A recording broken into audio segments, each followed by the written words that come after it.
Mais est-ce que pour autant, parce que Dieu nous protège, parce que Dieu nous garde, que nous n'allons pas respecter les mesures sécuritaires?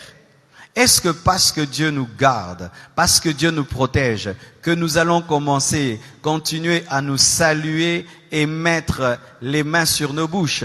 Est-ce que parce que Dieu nous protège, que quelqu'un va tousser à côté de moi et je vais lui dire tousse encore? Est-ce que parce que Dieu nous protège, que quelqu'un sera enrhumé à côté de moi et plein de fièvre, que je veux lui dire ça ne fait rien?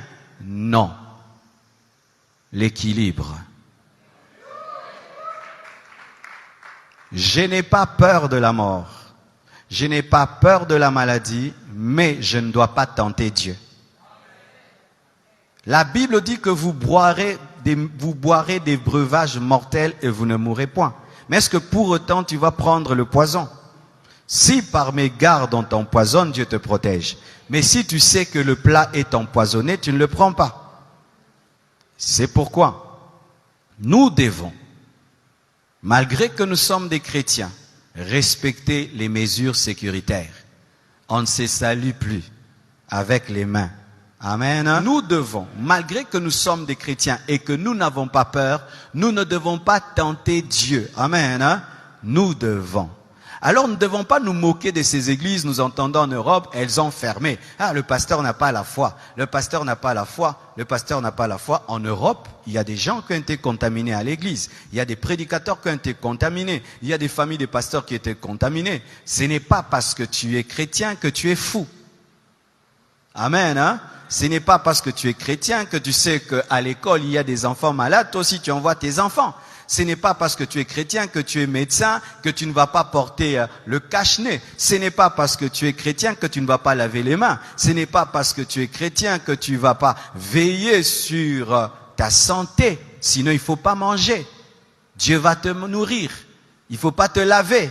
Dieu va te laver. Amen. Alors mes frères, ne tombons pas dans la folie, ayons la foi. Amen. Même Jésus, quand on voulait le tuer avant le temps, il fuyait. Jésus fuyait la mort quand ce n'était pas le temps de mourir. Il n'a pas dit, je suis le crucifié, tuez-moi. Non, quand il était bébé, il a fui la mort. On l'a amené en Égypte. Chaque fois qu'on voulait le tuer avant le temps de Dieu, Jésus évitait, il fuyait. Mais quand le temps est venu, il a accepté la mort. Et la Bible dit ceci, soyez simples comme des colombes, prudents comme le serpent. Donc si demain on nous dit qu'il faut respecter un maître, tu respectes un maître. Amen. Si demain on dit, maintenant il y a des millions de personnes, même au Congo, les églises ferment, on ferme. Fermer l'église, ce n'est pas fermer la foi. Fermer un bâtiment, ce n'est pas fermer l'église, parce que l'église n'est pas un bâtiment. Je vais venir là, amen, parce qu'il y a des gens qui, au nom de la foi, ils vont aller tenter Dieu et Dieu va leur prouver ce verset de Matthieu 4, versets 5 à 7. La Bible dit dans Matthieu 4, versets 5 à 7, le diable transporta Jésus dans la ville sainte, le plaça sur le haut du temple et lui dit, si tu es le Fils de Dieu, jette-toi en bas. Mets-toi en danger. Si tu es le Fils de Dieu, jette-toi en bas. Mets-toi en danger. Dieu te protège. Car il est écrit, il donnera des ordres à ses anges à ton sujet. Et ils te porteront sur les mains. Il lui présente une promesse de protection. Maintenant, il dit, mets-toi en danger. Parce que Dieu a dit qu'il va te protéger quand tu seras en danger. De peur que ton pied ne heurte contre une pierre. Jésus lui a dit quoi? Tu as raison. Je vais te prouver que je suis fils de Dieu. Je vais me jeter et les anges vont venir. Il a fait ça.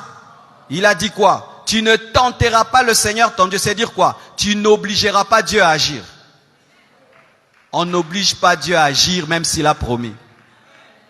Dieu, tu as dit que 1000 tombent à ma droite, 1000 à ma gauche. Tu vois 50 personnes en train de tousser là-bas, d'éternuer. Tu viens là-bas, robo-bo-bo-bo.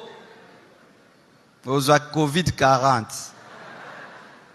Amen. Parce que même j'ai écrit sur Internet, vous savez, la conférence qui était prévu à Montréal a été annulé. Ils m'ont appelé, ils m'ont dit c'est annulé parce que la loi là-bas a interdit pour la sécurité du peuple. Et les gens disent, oh, si vous étiez des hommes de Dieu, il fallait que vous puissiez, il fallait quand même tenir cette action-là. Même si tu la tiens. Mais les gens vont pas venir. Et même s'ils viennent, ici ils viennent, et alors tu vas mettre en danger la vie des gens pour prouver que toi tu as la foi. Prends tes propres enfants, fais-leur ça. Moi je ne suis pas un fou, je suis un homme de foi. Il y a une différence entre folie et foi. Amen. Hein? Alors mes frères et sœurs, Jésus ne s'est pas jeté parce que Dieu a dit qu'il allait le protéger. Mais si on le poussait, Dieu allait le protéger. Mais là on ne l'a pas poussé. C'est-à-dire tu te retrouves dans un endroit et tu as mis toutes les mesures, mais tu touches sur un poignet. Et il y avait quelqu'un qui a laissé là le Covid. Toi tu touches, tu ne savais pas. Et puis tu mets là, Dieu te garde. Mais si Dieu te dit attention, le poignet est sale, prends vraiment l'alcool, lave. N'aimez pas le sang de Jésus, lave. Le sang de Jésus agit quand tu ne sais pas. Mais quand tu sais, utilise l'intelligence et la connaissance. Vous entendez cet équilibre, hein? Alléluia. Sinon, tu vas aller au ciel avant. Amen. Je suis allé dans un hôpital, je trouvais un frère de l'église, il avait un cache-nez. Je vais dire, frère, tu manques la foi? Non, il a la foi, il a la foi. Mais est-ce que parce que tu as la foi, tu n'as pas porté des chaussures? Pourquoi vous portez les chaussures? Pas seulement parce que c'est beau, pour ne pas marcher sur le feu, ne pas marcher sur la saleté, ne pas marcher sur des épines, ne pas marcher sur des pierres qui font mal. Mais comme tu es chrétien, marche pieds nus, parce que Dieu va te protéger, tu ne vas pas te blesser. Tu as le zèle de l'évangile. Tu as les chaussures, le zèle de l'évangile. Amen. Hein? Donc, vous ne devez pas tomber dans une fausse foi qui est en soi tenter Dieu. Amen.